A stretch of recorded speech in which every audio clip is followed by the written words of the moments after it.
So the biggest reason why I do this is we had a big bubble and a lot of people got hurt from 2008 to 2010. So I called all of my clients in January of 2007 and said, we're about to go into a major recession. How are you feeling about your job? How are you feeling about your house? And I get this question all the time, are we in a bubble? And so I'm a math dork. I love math, I love equations. So I study all the things that would tell us if we're in a bubble or not in a bubble. And this is what I've come up with. I don't have a crystal ball, but I like to believe that I have one. And so you can stop me and ask me questions at any time. I've got a lot of slides. It's a lot of detail. So if something's going over your head and you want me to slow down and talk about it more, I can. Or if you want to have a follow-up coffee and go over more of what's going on, we can do that as well. So a little bit about me. I bought my first home when I was 19 years old. It was 1351 Washington Street, unit number 21. I bought it for 60 grand in Cap Hill, and I just sold it last year because I had owned it for 20 years, and you start getting depreciating returns owning rentals too long. And I sold it for almost $200,000, and I bought a mountain house with it. Cap Hill doubles every 10 years. It's a great investment. But with that $60,000 investment, by the time I sold it, I was making $1,350 a month in rent. So we're going to talk about cash flow, how that works. I remember when the recession was coming, people knew that I owned property in Denver, and they were like, oh no, what are you going to do? And I was actually kind of happy. I mean, not happy that we're going into a recession, but I was excited about the fact that I was going to get more rent than ever when a recession happened. And we'll talk about why that occurs as well.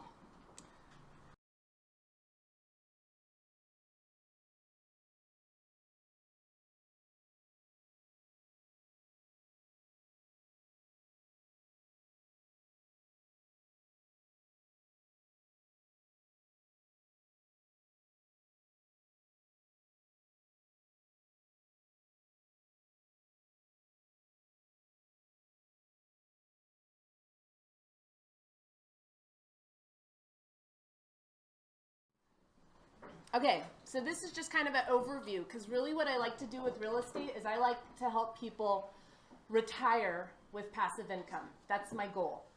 There's three different kinds of income. You've got active income. That's your highest taxed income. You've got your portfolio income. That's your mutual funds. That's your stock markets. That's your second highest taxed income. The least taxed income is passive income. You get that through rentals, or you get that, like Mary Kay business, when you get people underneath you and you start getting that residual income, that is passive income, least taxed. So if I were to meet somebody today and they didn't own a single rental, I would put them on the 5 and 10 plan. So these are people that don't have a whole lot of money, but you've got okay credit and you have an interest in creating passive income. So I would tell them the 5 and 10 plan is to purchase a new home as your primary residence every 2 years for a 10-year period. You rent the previous residence. So today, you buy a $250,000 house. You live there for 2 years, make any improvements that you could possibly make. After that 2-year mark, you save up enough for 5% down to buy another property.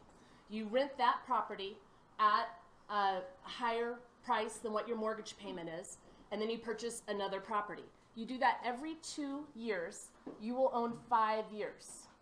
So advantage, you'll have monthly income from your investment. You will also, when you start renting, you're still paying your mortgage every year and every month, but someone else is paying it. So you're getting your principal reduction decreased. You also have depreciation. I'm not a tax accountant, but I use this on my taxes. You get to depreciate out your properties for 27 and a half years right now in America, current tax code. So that really helps with your bottom line, especially if you're making any kind of decent money. You already are feeling the crunch. Government's probably taking 40%. You need write-offs. This allows you to have tax write-offs. And then, of course, you're going to have appreciation over time, especially if you buy it in Denver. And let me make sure I'm not doing this. So the goal of the 5 and 10 is $250,000 properties over a 10-year period. You'd create $1 million of a $1 million portfolio. That's to say that $1 million portfolio, that would say there's no appreciation, right? Within 40 years, you'd have a debt-free portfolio. So that 40 years, that's if you're only paying you've got a 30-year conventional mortgage and you paid the minimum every single month. In 40 years, you'd have all of those properties paid for. Here's the secret. If you take your monthly payment on a 30-year mortgage and every 2 weeks you pay half of your mortgage, your 30-year mortgage will go down to 21 years and 9 months. This is a great way, no matter, and if that's going over your head, I'll explain it further, but if you pay every 2 weeks half of your mortgage, it equates to one extra payment a year, and that one extra payment will reduce your 30-year from 30 years to 21 years and 9 months. So assuming annual appreciation at 2%, Denver, since 1971, on a single-family home has averaged a little over 6%, but we're going to be low.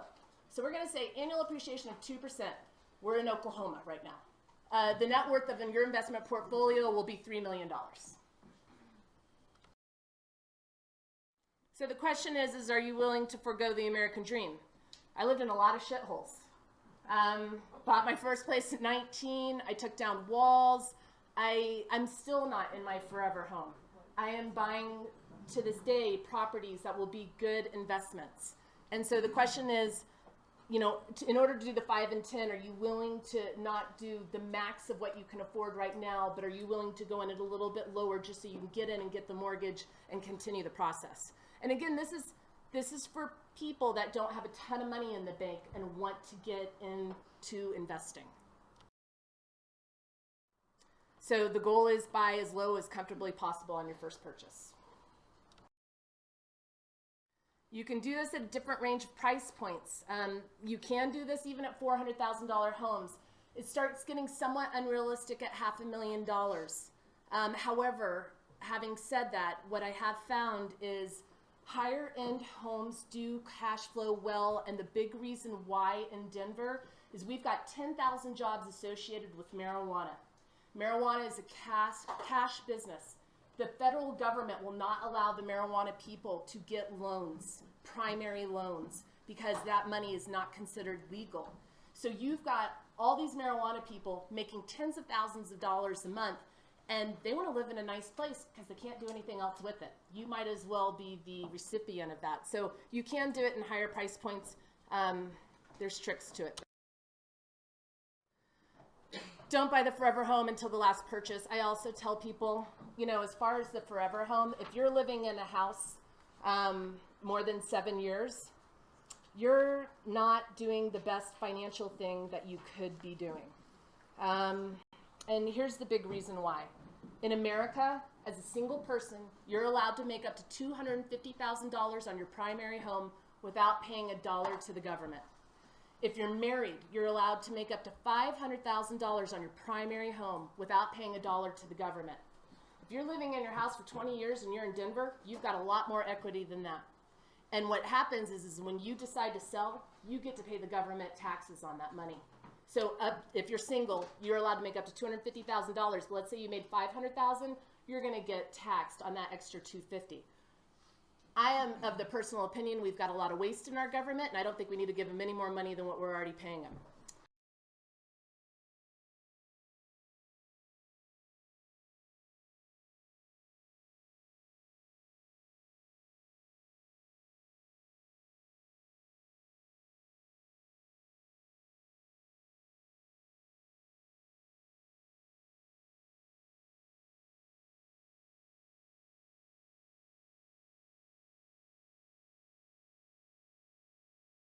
Number 1 rule, what will your home rent out for when you leave?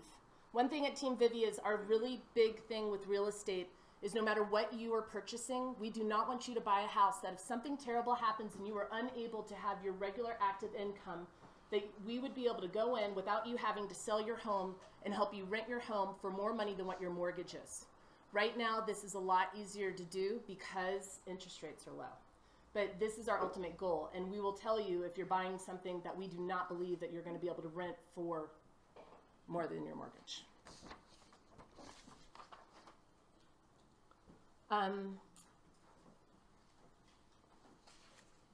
You know, I think one thing too, and people kind of wonder about this, and it's a question I get, is How do you know what my house is going to rent for? So here we subscribe to 2 different websites, and they tell us what everybody else is renting for in the neighborhood.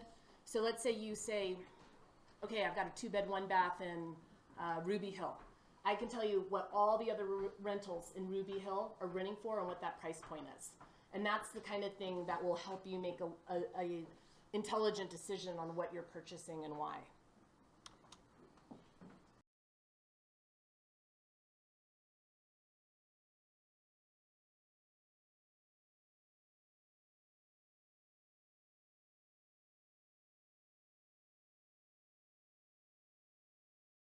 Think of real estate as chess. I always tell my clients that you never buy or sell another property. I'm not going to read my notes because I'm going to be terrible if I read my notes. So, here's my big thing. Yeah, 2 or 3 moves ahead. As soon as you buy a property, I could care less if you ever sell it. I mean, I do care, but this is not my goal. If you call me and say I'm thinking about selling my house, we're going to look at all the different ways that you could make money on your house before we sell it. But I definitely want to talk. It was Christmas Eve. I had a single mom who had just bought a townhome, and she didn't call me, and her heater went out. She went to the Yellow Pages, and she called AAA Heating and Plumbing. They charged her $4,500 for a furnace that should have cost $1,800. So my big thing is if you don't have contractors that you trust, and if you're looking at the Yellow Pages, I want you to stop, and I want you to call us, because we've got great contractors, and we're going to make sure you're not going to get screwed over. If you want to go with a really aggressive plan, you're going to put the lowest amount down so that you can keep purchasing more houses. Let's say you have $100,000. That's great. If you want to buy a bunch of rentals and they're going to be investment properties, you're going to have to put 20% down. As soon as you don't put 20% down on your primary home, there's this thing called private mortgage insurance. And they charge you private mortgage insurance until your house is worth more money.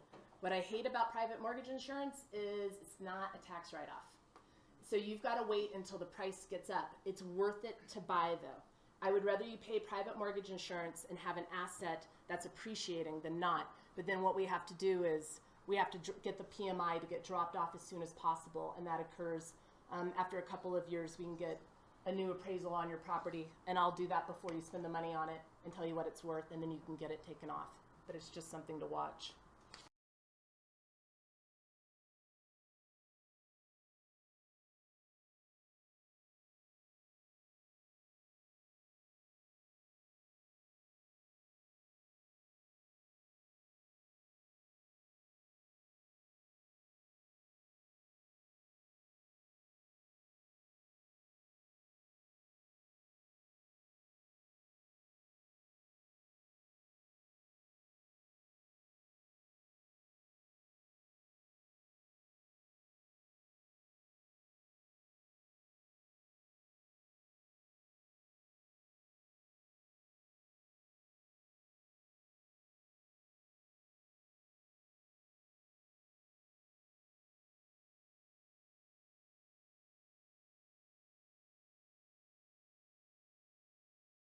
Initial questions.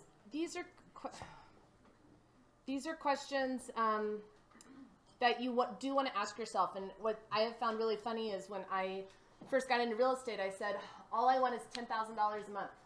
If I had $10,000 a month in passive income, I would retire and I would be done. Then I had 2 children and a wonderful second husband. And college is really expensive. And $10,000 a month is not enough now, because I know that college is going to cost me a lot more than that. So what you need to ask yourself from an ideal retirement, if you've got expensive hobbies, if you like to travel, all of those other things, these are all things you need to think about. And how much money do you actually need to retire? And I'm not saying real estate should be your entire portfolio, even though it's 90% of our portfolio, but real estate is a safe portfolio. Even if it goes down in price like 2008, 2009, the rents never went down.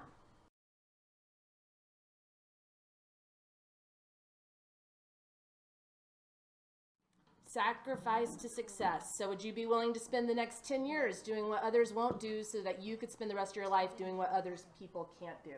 And that's really the question, especially if you're a young person thinking about investing. Are you willing to live in the not perfect condo or house that you know you're going to build appreciation with, that are going to rent well, opposed to just buying what you can afford now. So fix and hold. All right, my financial planners, where's Neil?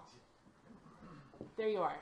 So if I ask Neil, what is a good rate of return in the market? What are you going to say? Stock market. 6 to 8%. So cash on cash return.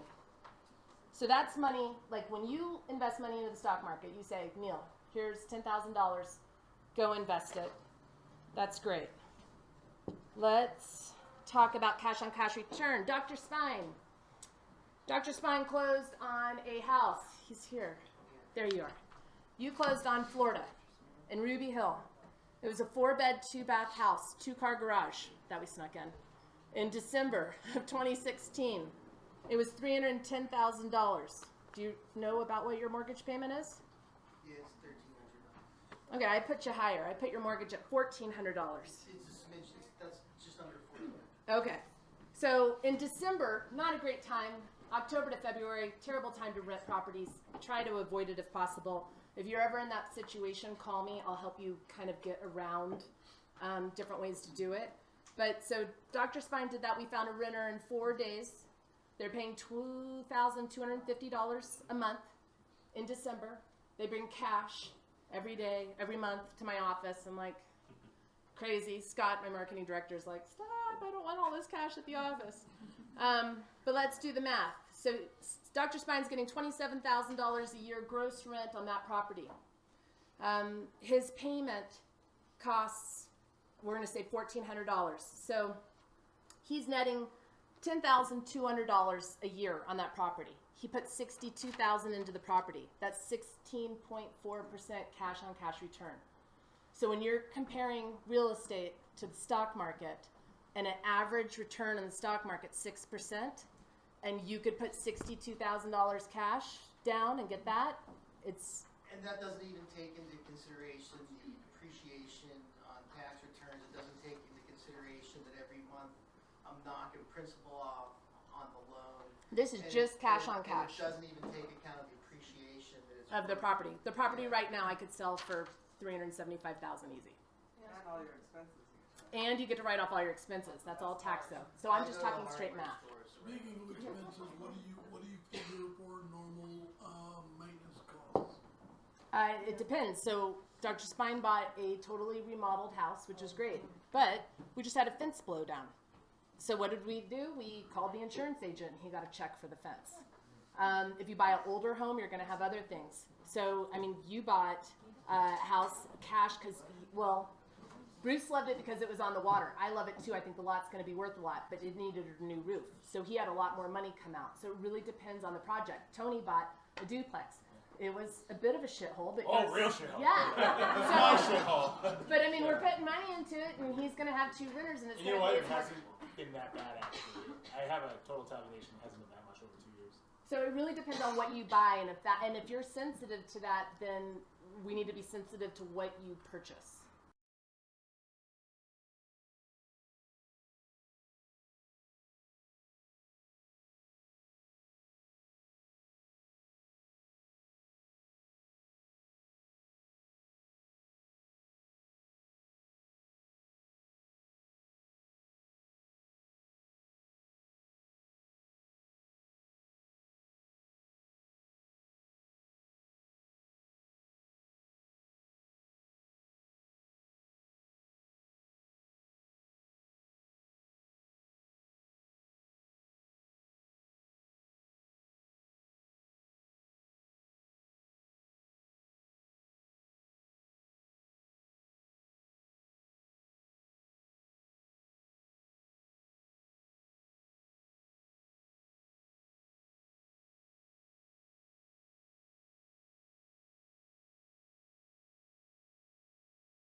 If you think you can do it, you're right. If you don't think you can, you're right. My absolute favorite saying, and I say this every day to my boys, is what you focus on expands. If you think you're going to fail, you will fail.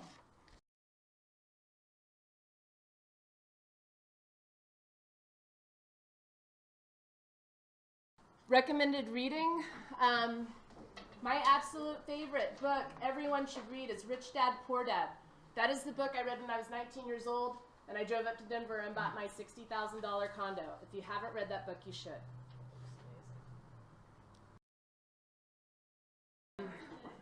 Average home price. So I don't know if you guys can see this number, but I'll read it off to you. 2016 to 2015, we had an increase of 8%. The year before, from 15 to 16, 9%. Oh, no, that was quarter. So first quarter compared to first quarter of 2015 to 2016, we were up 8%. Second quarter of 2015 to 2016, we were up 9%. Third quarter, we were up 10%. Fourth quarter, we were up 9%. On average, Denver appreciated last year in 2016, 9.2%. So people look at that and go, are we in a bubble?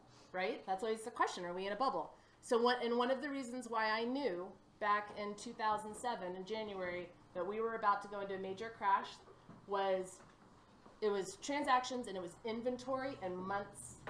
It's called MOI, months of inventory. So an average months of inventory, that's this slide right here. An average healthy market would mean you would have 6 months of inventory. And for people that don't know a lot about real estate, what that means is, let's take Baker. So you want to live in Baker. If it was 6 months of inventory, that means we would have enough inventory for every person who wanted to purchase a house in Baker before anybody had to put their house on the market. That's what months on inventory means. Does that make sense? It's okay? I mean, like, stop me if you have questions. So months on inventory is always a big one to watch, and that's really going to help you know how stable the market is and where we're at. The other thing is showings per active listings per month. When showings start declining, when you put a house on the market, you get more concerned. Something's shifting in the market. Not as many people are looking. The other thing to notice is under contract. It's a good indicator of sales. So at the end of first quarter 2017, under contracts was even less than 2016. So, and we continue we'll see through the other graphs that we're going to see more and more over the next couple of years shrinking inventory. And no relief in sight under 350.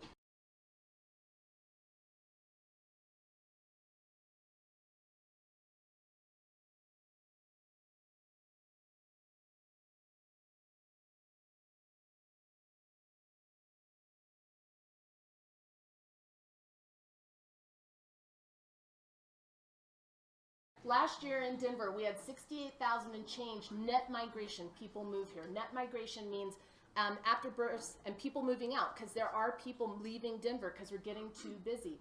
So net migration, we had 68,000 and change people move to Denver. Denver Housing Authority says for every 2 people that move to Denver, we need to build 1 unit for sale or for rent. 2016, we needed to build, if we had 64,000 people, we needed a little over 32,000 just to keep up with immigration. That's not even all the people that are already displaced. We have 37% of our millennials are living at home. So we needed that many. We built 18,000 units in 2016. So this is detailed trends, data by suburb. I'm Denver specific. So under contract in Denver's at 69%.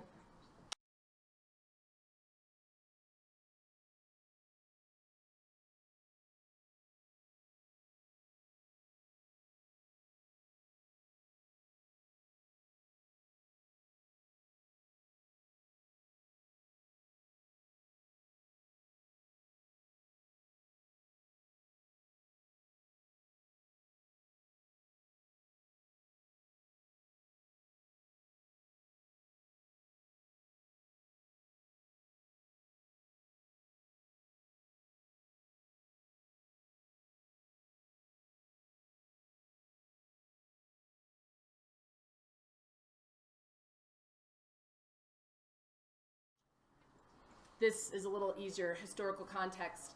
Inventory levels of homes and condos available for purchase are historically low. It took several years for the inventory to tighten, and it'll take several years for this to get back to normal. But take this. So here's, I keep pressing around. So here's January of 2008. Inventory, 25,000 homes. It was even higher in 2006 and 2007, and that was one of the things that I was like, uh-oh. And so what happened, so this blue line are the active. See this? The dots are solds. Look at 2008. Look at 2017. Do you see something consistent about sales? The reality is with sales, for every 1,000 people that live in Denver, regardless if we're in a recession or we're in an upswing, we have 8 to 11 transactional sales per 1,000 people. It's been consistent all this time. So when you start seeing a bunch of houses hit the market, we're not going to have more sales. We're going to have more inventory. We're going to have prices going down.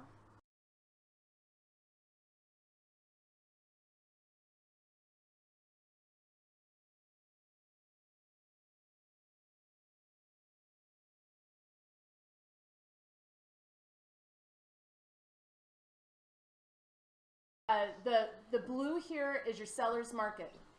And this has everything to do with months of inventory. How many months of inventory do we have in each neighborhood in Denver in order to fulfill how many people are shopping? Here's a balanced market. I am really looking forward to a balanced market. I have lots of buyers and I want to find them houses, but it's going to be years before we get to a balanced market. See this trend from 2012 seller's market? It's a smidge better right now from 2016 to 2017 because we're trying to build. We got a long way to go to get to a balanced market. And in order to get a balanced market, we've got to have more inventory. Or we need a lot more people leaving Denver, and I don't see that happening.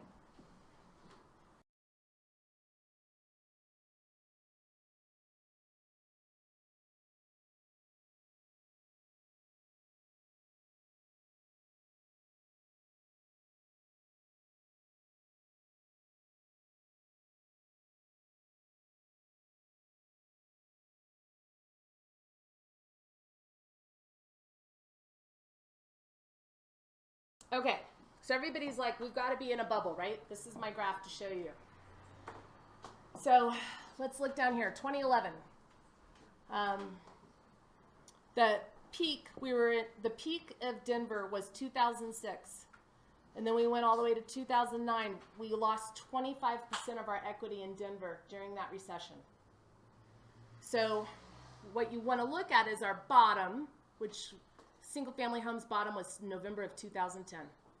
And actually condos were really bottom 2010 of November. So right here, so look at this line here. That's 7 years, 2010 to 2017. That's 7 years of upward cycle. What else do you notice about being down here? See this line? That's 17 years of upswing. So everybody's sitting there saying, you know, are we in a bubble? Are we in a bubble? I don't have a magic ball, but I can tell you that history repeats itself. And when you look at this, I have no doubt to believe that we're going to have the same trend. And I am happy to say that I absolutely think we're going to have an increase for at least 4 to 5 years in Denver for houses. But we're in a bubble. We're in the same pattern. We're on the same pattern. So here's the thing, real estate goes up and it goes down. But if you follow patterns, we've got another, it could be 10 years of upswing before we see a down. And so this is what happens, and this is what the government does. And it's smart. And it's the controlling of interest rates. The reason why interest rates are what they are is real estate is the driver of our economy in America. And so if you want the economy to do well, you need low interest rates.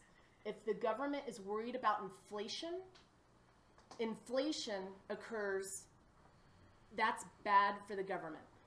They don't want inflation to occur. So they start increasing interest rates. So if you look back into the 70s and 80s when interest rates were 17, 19%, what you should have bought were bonds. When interest rates are low, you buy real estate.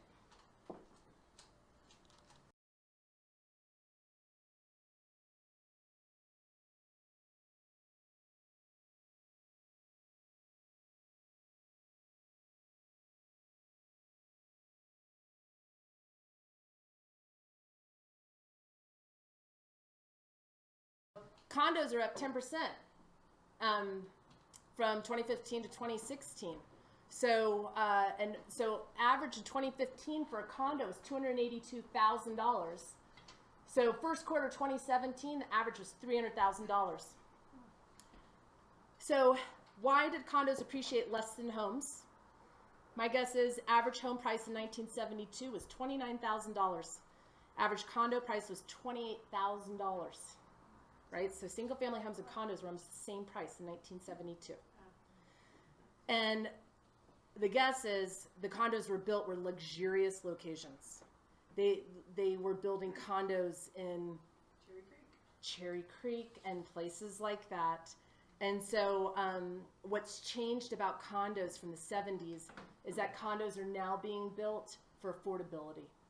So people can at least get their foot in the door. It's more affordable. It's less expensive to buy that. So that's kind of the change from the 70s to now.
Current market overall, there was a whole 1 month of inventory for homes, not condos, just 1 month of inventory in Denver.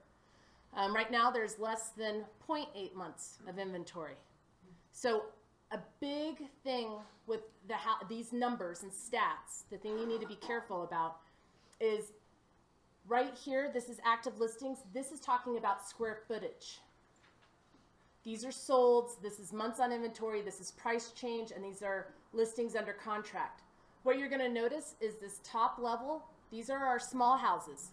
So the small houses that are 1,020 square feet are having the lowest inventory, well not quite lowest, but it trends upward, and the highest price change.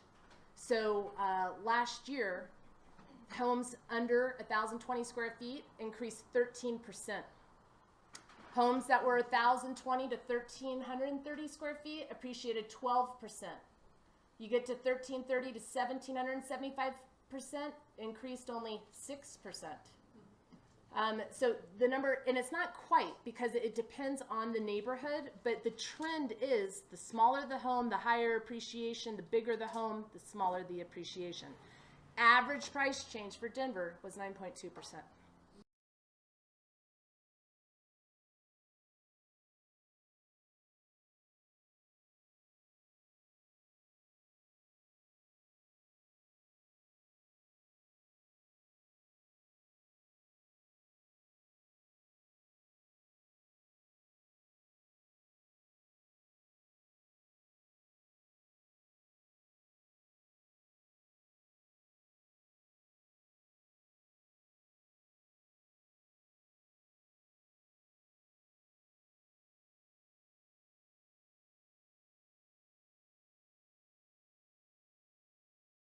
Smaller homes appreciating have been outperforming larger homes for the last 5 years, and giving the supply and demand of where we're at, we're going to see it for another year or two. So small homes, price change from 2015, and it starts dwindling down.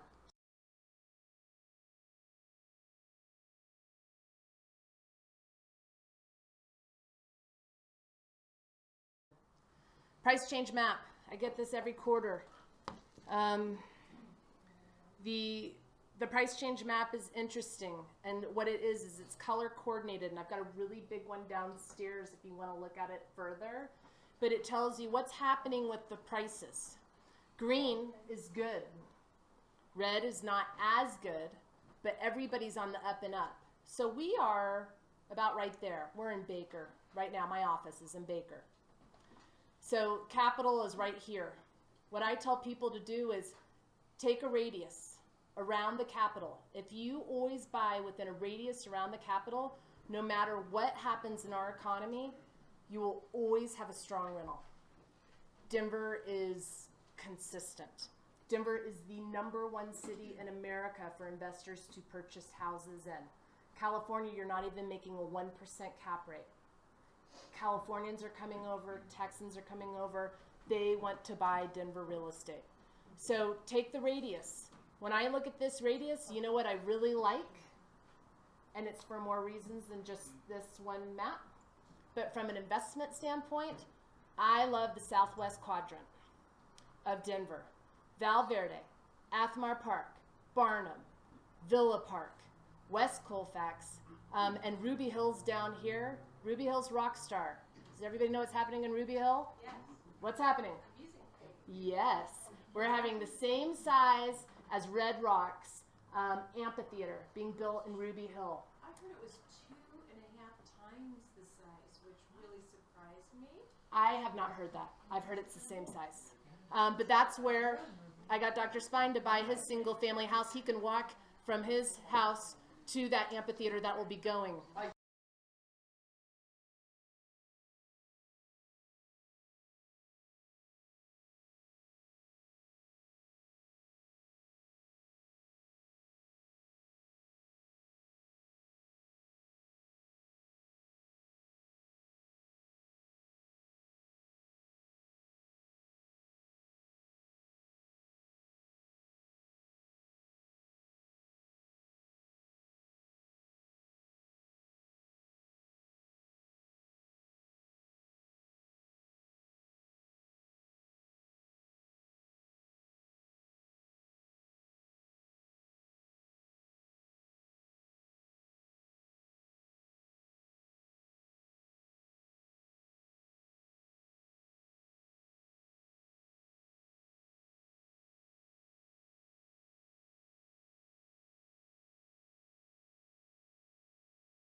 So let's put this in a historical context of the relationship between population growth and home sales. So see this dark blue line that's all over the place? So down, recession, Goldilocks, bubble. Whoa, what was that? Oh, that was 2005. So see, what's interesting about this is here's your population. So our population in the thousands, we're a little less than 2.5 million people, but we had almost a little over 50,000 transactions. When that happened, my radar went up and I started watching what else was going on in the city. Because this is not normal. How many transactions per 1,000 people in Denver did I say, regardless if it's low or high? 8 to 11. When you see it a lot higher than 8 to 11, we're headed for a problem. What caused that? Why did it spike that high? I mean, that's a hard I'm a very political person, and I'm going to tell you that George Bush wanted everybody to own a home in America. And it was a really great concept. Oh, wouldn't it be great if everybody owned their own home? Here's the problem. Half of Americans are too stupid to own a home. They're too dumb. They don't have the fortitude to look and say, no, they bought homes because we had lenders and no regulations, and we allowed everybody. You could say, I make $120,000 a year, and you actually made $30,000 a year, and we put you in homes, and then your water heater blew out, and you didn't have $1,000 in the bank to fix it. You had to sell. It is, or they lost it, because what happened in 2005 was, well, you guys have all probably seen The Big Short. Yeah. So you've seen the movie. Everybody was refinancing out. Everybody was getting money. Everybody thought everything was just going to keep going up, and it was all a joke. They were given third and fourth mortgages to people with no verified income, low credit scores. They would allow people to borrow over 100%. Yeah. I remember when I picked up a place in 2006, and I was at a closing, and there was a car in the garage, and the appraisal was fake. They said the house was worth $140,000. The house was actually worth closer to $80,000, and they had a car sitting in the garage. When you start seeing things like that, you start telling your clients, this is what we're watching. If you had called me in 2007 and said, I want to buy, I would have said no.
Mortgage rates. Mortgage rates are up modestly, but mortgage rates are really low historically.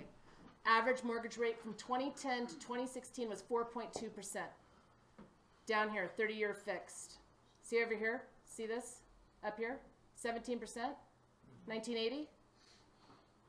And then the interest rates went down. And this is what we've been in 2011 to 2017. If you can get a house under 6%, you buy. Anything under 6% is free money. Let's talk about payments, actually. I wanted to look at this. So here's the big thing. People always come to me and they say, Vivian, I want a house. I don't want to spend more than $400,000. Great. What does that mean to you monthly? I could care less what you want to spend on a house. What I care about is your cash flow. Cash flow is everything. How much money comes in every month for you personally? And then from there, we need to decide from your monthly income, what price should you actually spend on your house and what's your ultimate goal? Do you want to have rentals? Do you want to just live in the most expensive house you can afford right now? But that's all something that we would discuss. And the big thing to think about and why I am so picky on this is in the 70s, interest rates are 9%. So a $200,000 loan costs you $1,610. In the 80s, average interest rate was 13%. A $200,000 loan cost you $2,210.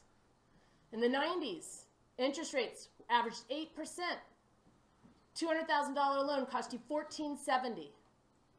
2000s, interest rates started going down. A $200,000 loan only cost you $1,260.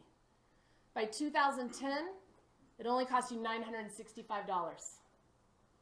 This is what's important, not what you're spending. It's what your monthly payment is and what can you secure.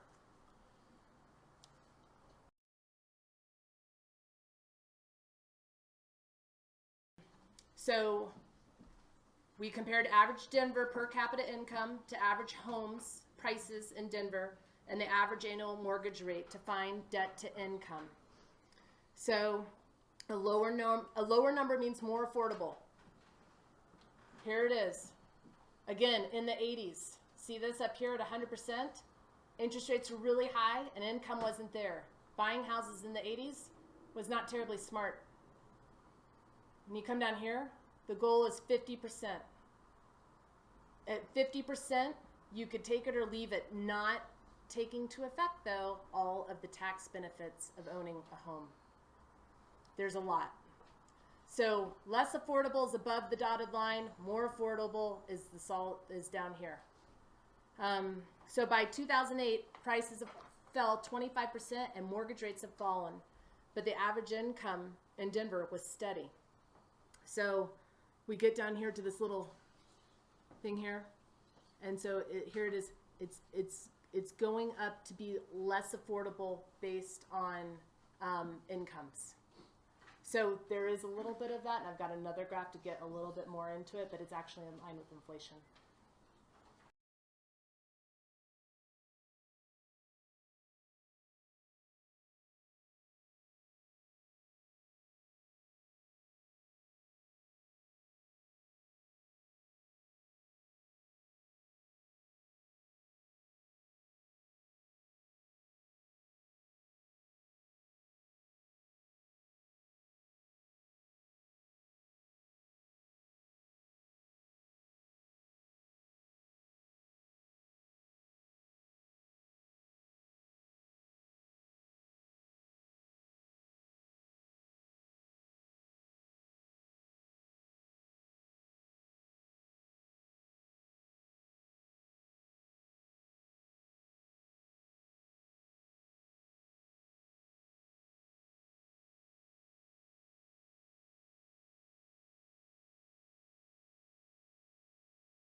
So all of these graphs have to do with without inflation, and then your solid blue lines are with inflation.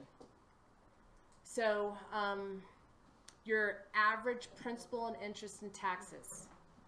In the 80s, super high, not a great time again. Here, it's actually in line. Our pricing with our houses are in line with inflation. So if you adjust without inflation, the average home in Denver averaged $2,150 over the past 35 years. That's what an average home in Denver would cost. In 2015, it cost $1,935 per month to own a home in Denver. So what if the average mortgage rate went up 1%? Your PITI last year would have increased from $1,935 to $2,165. Interest rates have to do with everything. So if interest rates get up to like 7-8%, I don't think that's a great time to buy real estate. If the mortgage went up 2%, the PITI would have increased from 2015 from $1,935 to $2,405. That's the exact same price home, but that's the difference that interest rates make. That's why I get excited with people who are in a smaller price point.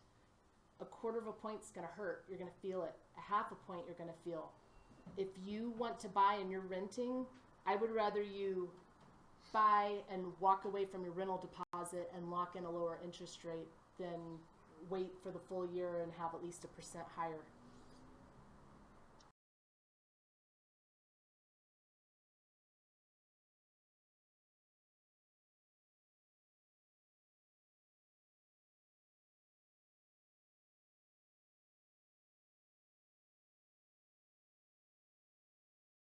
Last year, we had a crazy spring, and April was absolutely nuts, and I thought it was going to happen again. But so this graph shows how many showings per listing in Denver there were. So basically, everybody was smoking crack last year, and it went way up, and there was on average 35 showings per listing, and everything you put on the market, there was 8 to 10 offers, and it was super competitive, and people were, in some cases, overpaying a little bit. I thought we would see that again.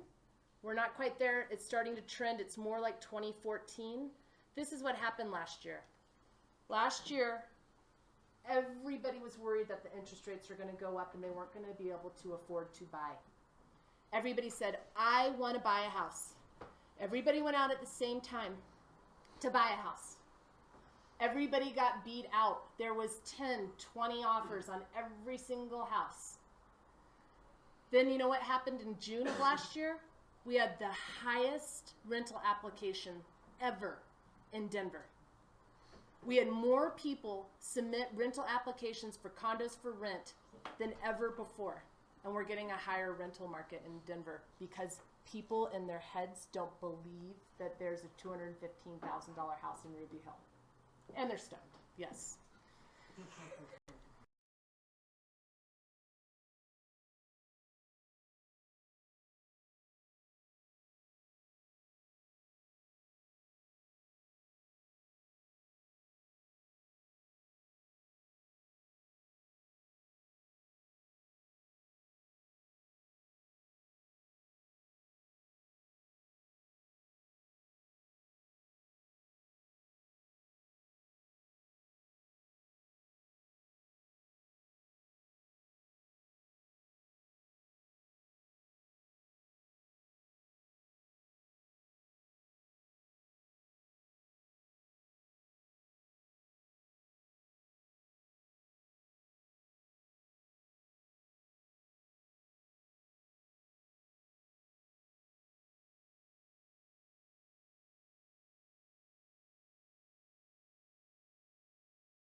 So here's 2014, 2015, 2016, 2017. Inventory below $200,000 is almost non-existent. Under 150, it's totally non-existent. 150 to 200,000, averaging 6. It starts going up over 200,000, 20%, 20%. The inventory is lower as far as showings per active listings.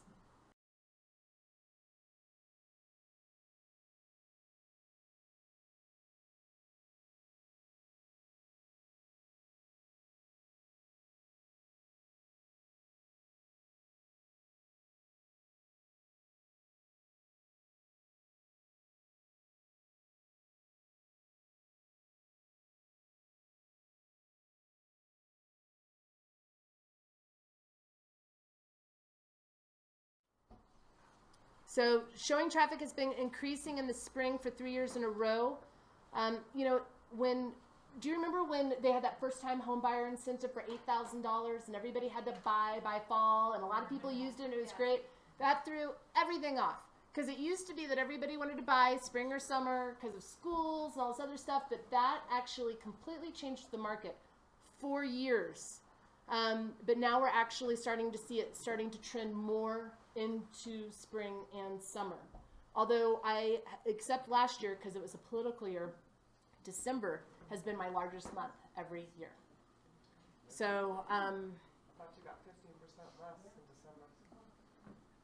the math doesn't show that. What happens in December is people with money realize they need an investment property and they need one now or they're going to get hammered on taxes. In December, you have a really good shot of getting someone to come in and will pay premium because they don't want to get nailed on taxes. Is it a certain price point for that though? The lower the price point, I mean, that'll always trend.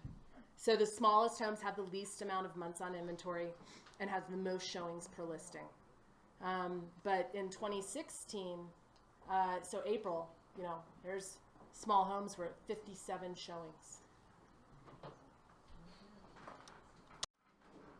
Economic forecast for Denver. This is a population question. I've had a lot of people ask me about that because they say, Vivi, there's just as many people leaving Denver as there are moving here. So let's actually talk numbers. Yes. Your blue line, this is natural increase. These are the births that we are having minus the deaths that we are having in Denver. So light blue, that's natural increase of immigration. This black, this is net migration. Net migration is how many people are moving here and how many people are leaving. Is that by month? We can't quite see that. This is by year. So right now we're in 2017 and they do think that we're going to have a small decrease, but it's going to average out to 50,000 people net migration per year. So you guys are going where they're going? Like, where are they going? Mountains. Oh, they're going to the mountains. Our Colorado state population is actually not decreasing that much. You're going to see a strong increase in mountain properties. Evergreen right now is on fuego. I mean, it is crazy. But people are just like, I want to get out of the city because I'm tired of the traffic and everything else. And this is exactly what happened in the 90s. Everybody's like, oh, I want to live in the suburbs. And then they realize, I'm so sick of driving an hour to get to work and leaving this big carbon imprint. And so people really, especially millennials, and I've got a graph about this too, but it actually talks about the population in Denver and where they're going and why.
So forecast Denver demographic trends.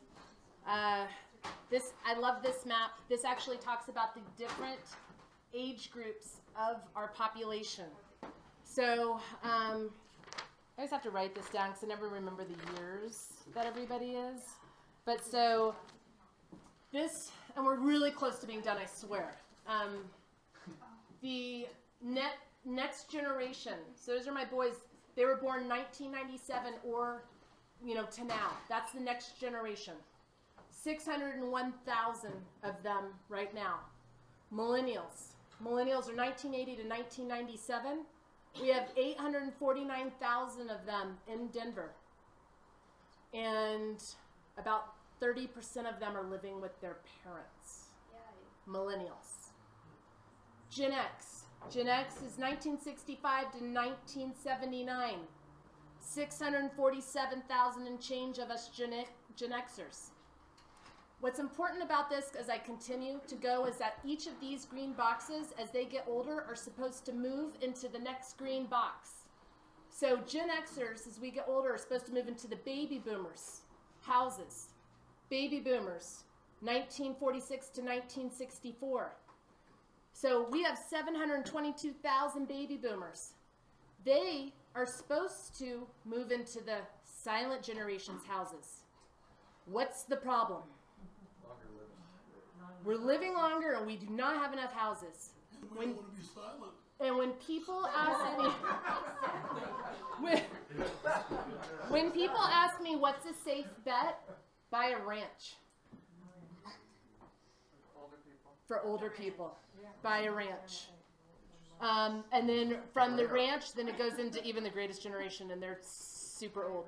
You can't buy a ranch. You can't buy. You can't buy a ranch anywhere near Denver for anything less than gobs of money. I have one under contract right now for $417,000 in Baker. I thought mine a year Oh, ago. you're talking about a ranch house. I thought you were talking about a ranch. Oh no, ranch style. I'm sorry. No stairs. Upstairs. Single level. Single level. Not a ranch. I know. Ranch. I don't even know what you're talking about. Yeah, I was going to buy a ranch. That's So, I mean, just Denver demographic trends. The population of Metro Denver will grow 3 million. In 2015, we were 3 million to 3.5 million by 2025. Millennials will be our biggest group. We are the #1 city for millennials to move to. Millennials, we have more millennials moving to Denver than any other city in America. Okay, so I don't want to be devil's advocate. That's okay. I don't want to be a devil's advocate here, but if you're living with your parents, it means you don't make enough money to live on your own.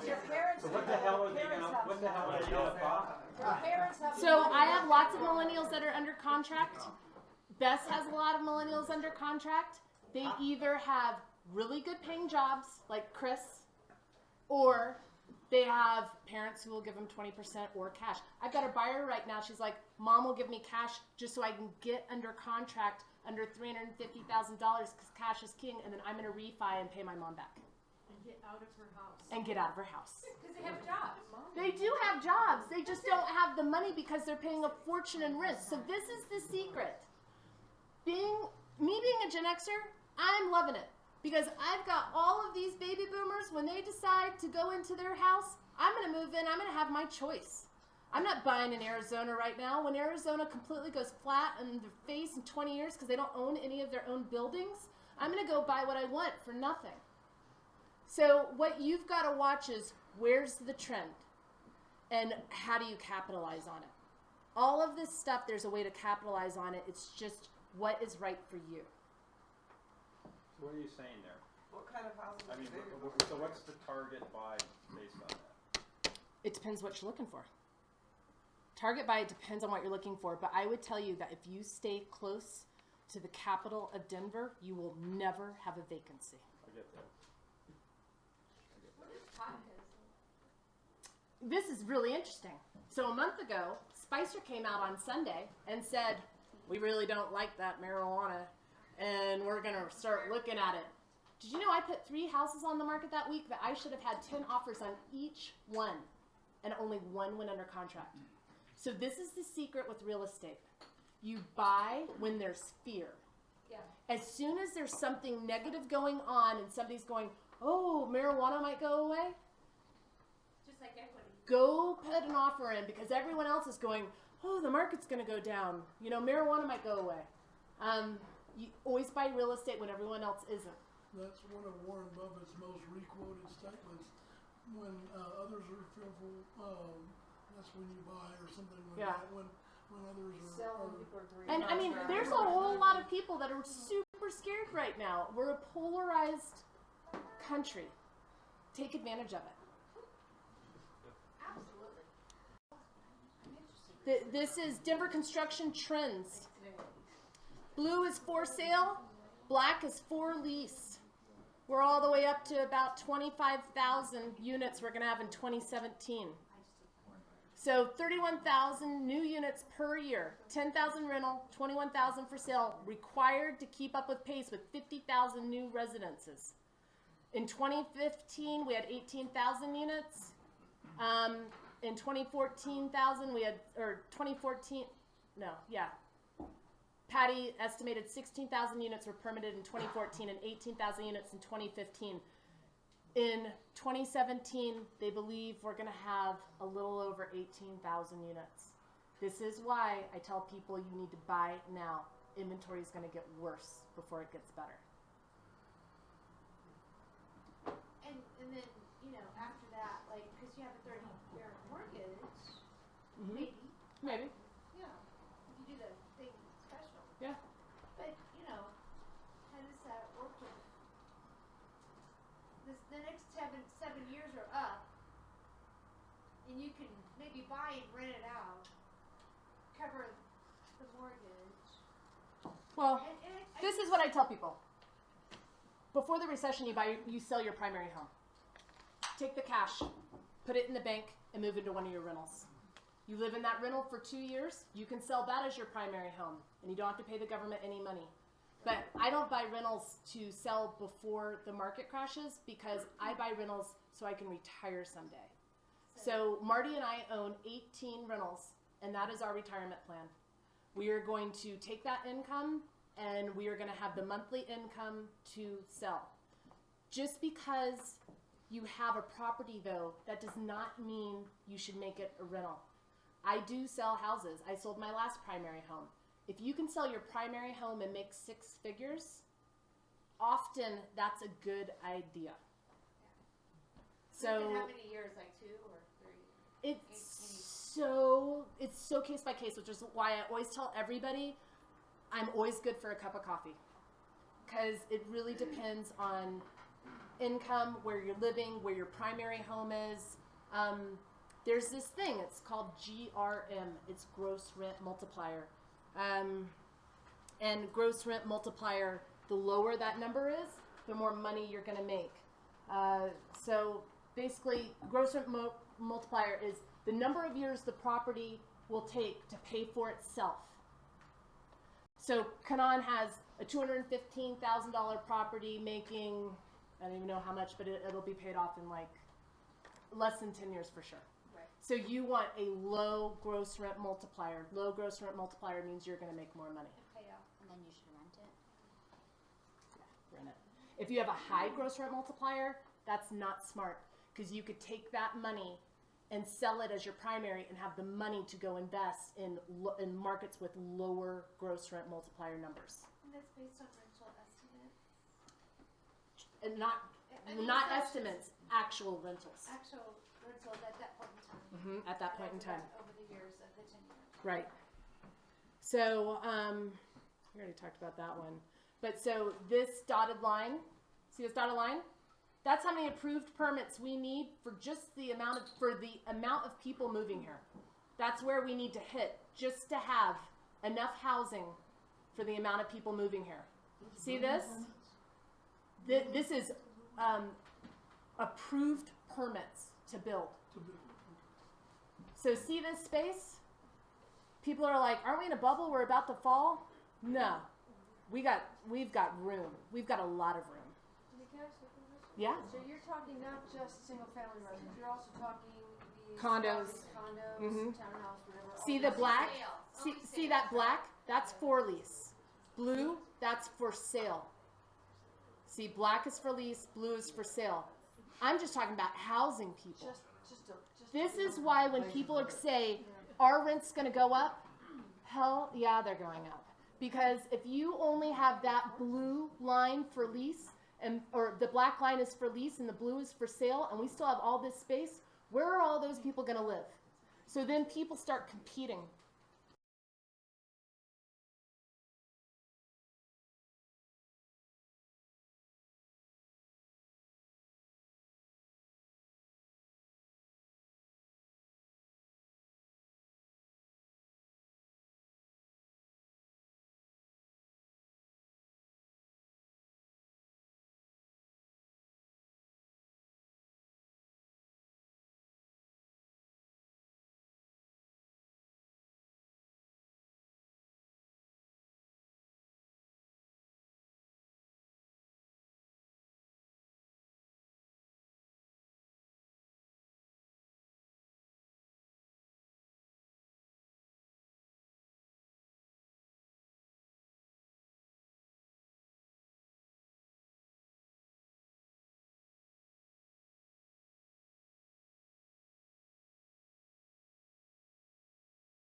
Rent and vacancy. Vacancy rate by quarter. In the 80s, we had a really high vacancy. What else was going on in the 80s? Denver was all gas and oil tumbled, and we didn't have any diversity. So we had high interest rates, and look at the price of homes. Interest rates are high, they were level. So then in the 90s, 93 to 2003, we had high rent and low vacancy. Then 2003 shot up. We had high vacancy.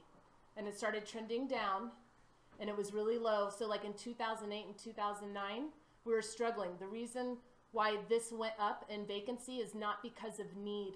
It went up because there was all of these foreclosures and HUD homes that were sitting empty, and people couldn't rent them. So the reality is we're on a growth cycle, and we've got low vacancy. It's a great time to be a landlord.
Rent versus buy.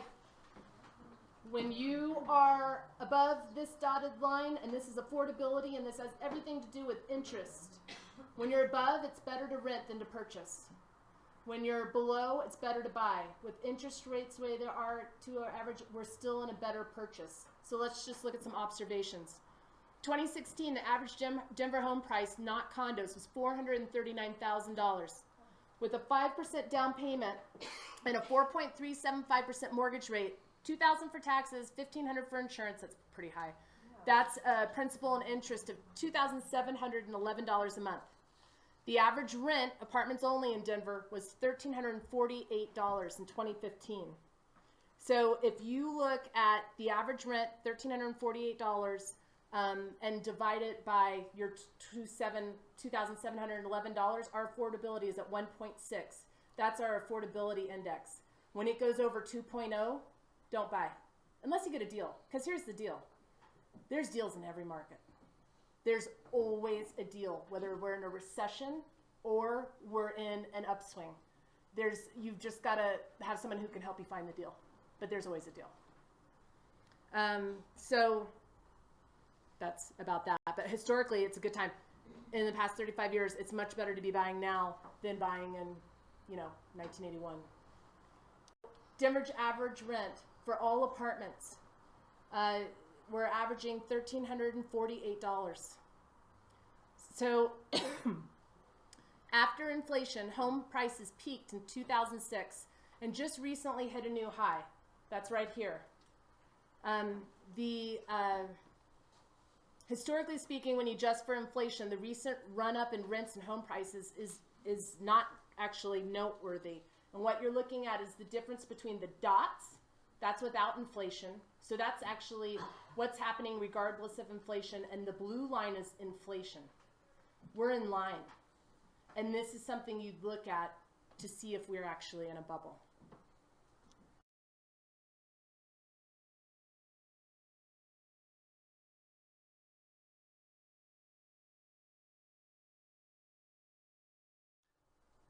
Rent affordability. Rents are right now taking up about 26% of people's income. That's still affordable. So average apartment rent relative to average Denver per capita income is currently 23%. So the 35-year average is 24%. So everybody's thinking, oh, our rents are so high. But if you look at a historical context of what everybody's been paying for the last 35 years, we're actually below the average.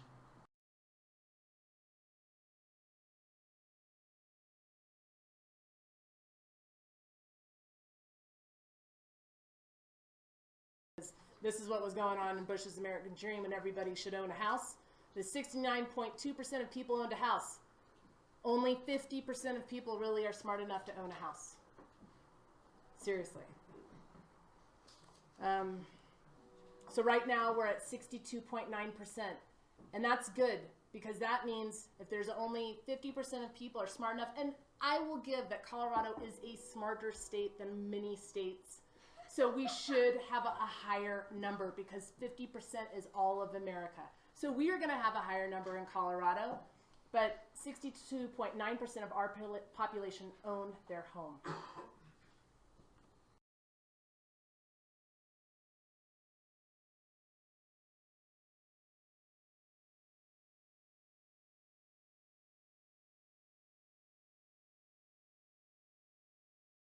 I'm done.